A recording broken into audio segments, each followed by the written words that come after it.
Olá, eu sou Adriana Croce, terapeuta e mentora de líderes, e você está ouvindo o podcast Soberania Interior.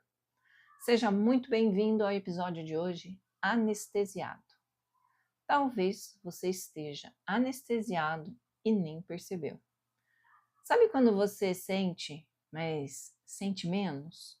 Quando a vida até parece boa, mas nada realmente te toca verdadeiramente?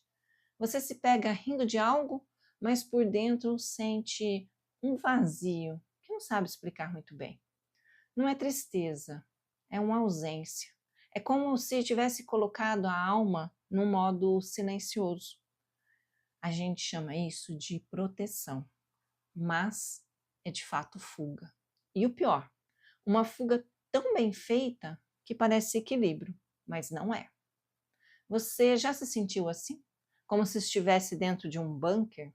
Tudo lá fora continua, mas você decidiu ficar quieto, guardado, seguro. Só que o tempo passa e o que era abrigo começa a parecer prisão. Lá dentro nada entra, mas nada sai também. Nem a dor e nem a vida. E aqui eu te trago um ponto que a neurociência explica muito bem.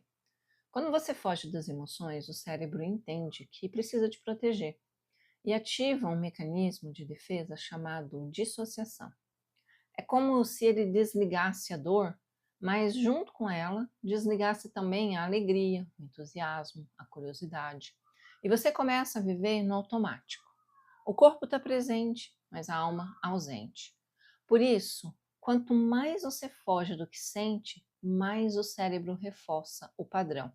Ele acredita que aquilo é perigoso e te anestesia um pouco mais. E então você se pergunta, mas o que tem de errado comigo?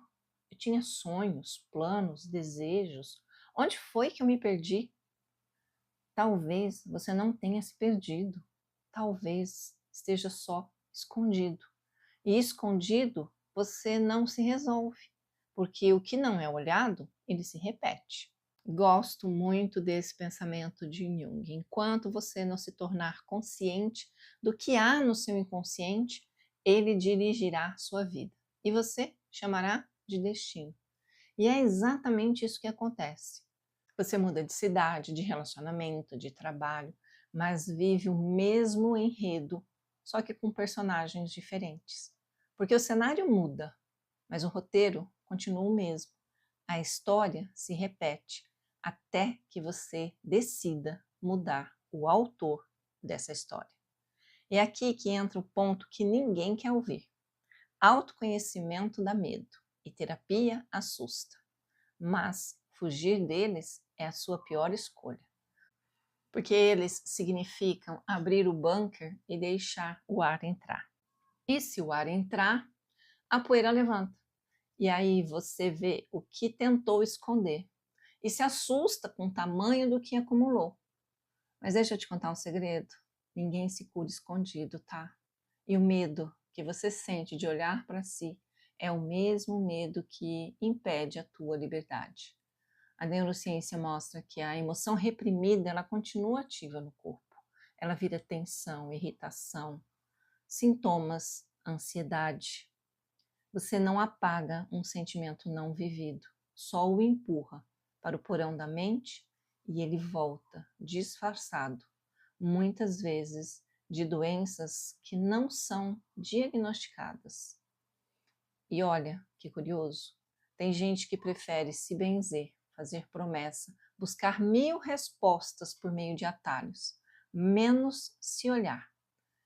Mas o autoconhecimento não é o vilão, ele é o mapa, ele é a sua liberdade. Ele não tira a tua fé, ele dá sentido a ela. Porque fé sem consciência é esperança cega, e consciência sem fé é deserto.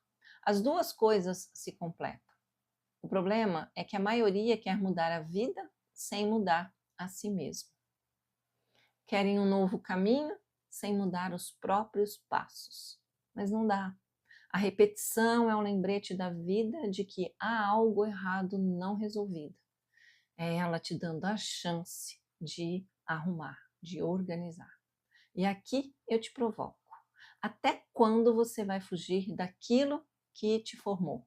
Até quando vai fingir que o que sente é exagero, drama ou fraqueza ou nada?